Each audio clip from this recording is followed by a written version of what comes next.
tal? Bienvenidos. Les saluda Brittany Michelle Jaramillo Cerezo, estudiante de la carrera Comunicación en Línea.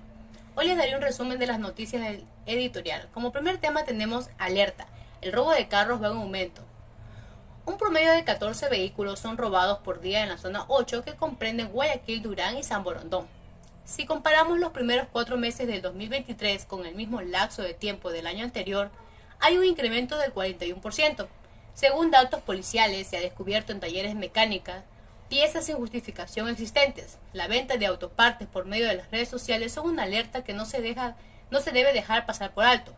Un tema importante es que dentro de los robos de vehículos ya no se realiza solo por las ventas en partes, sino que las apartan para poder utilizarlas en delitos como la realización de explosivos caseros, sicariatos, secuestros, entre otros. Esto ya se conoce por las autoridades, que ya han sido llamadas para fortalecer los mecanismos de investigación.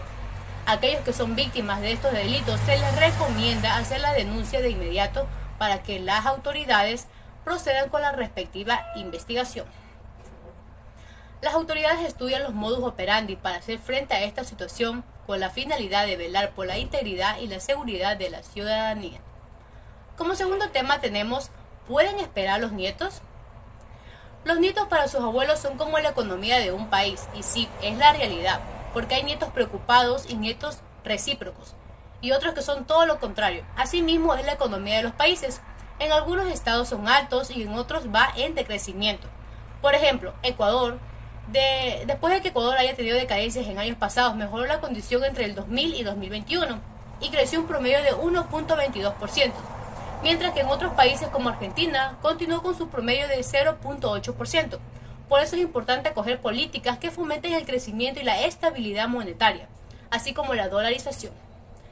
Luego tenemos como tercer tema dictamen anulable. En marzo del presente año, el dictamen concedió la solicitud de empezar un juicio político contra el presidente Guillermo Lasso por delito de peculado.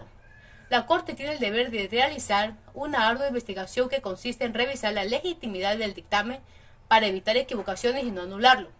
Este tiene la potestad implícita de eliminar cualquier dictamen que haya sido o no juzgado. Por ende, el dictamen también puede ser anulable si así la Corte lo determina. El siguiente tema es correístas reaccionarios. La prueba más exacta de que el correísmo es un veneno para el Ecuador es la conducta que ellos muestran, como la mediocridad, arrogancia y la incapacidad de hablar con coherencia, entre otras.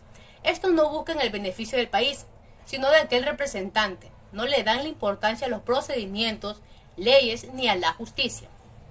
La elección de Lenín Moreno como presidente fue para que Rafael Correa controle el país por medio de su sucesor. Pero esto no resultó como lo tenían previsto, ya que el vicepresidente Jorge Glass falló en su papel tras ser descubierto en movimientos de corrupción. Dicho esto, los gobiernos de Correa son catalogados como mera publicidad y como desperdicios económicos, sociales y políticos. Por último, pero no menos importante, el tema pandemia del miedo.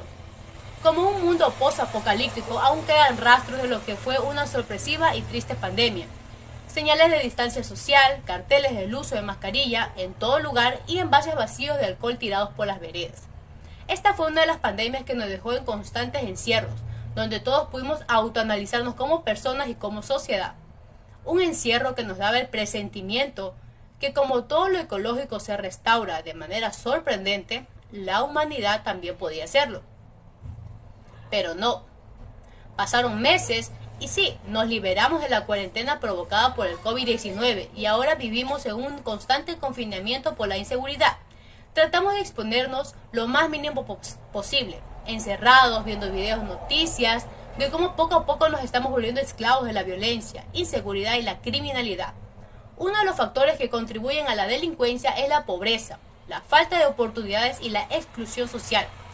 No hay que ver esto solo como un problema policial, sino también como un problema personal y comunitario. Por último, para combatir con la delincuencia es necesario una nueva educación que sea capaz de fomentar la empatía social y si no nos abasteció el encierro por el COVID-19 para recapacitar, tal vez sea momento de cuestionarnos más y empezar un cambio fundamental para la sociedad. Muchas gracias.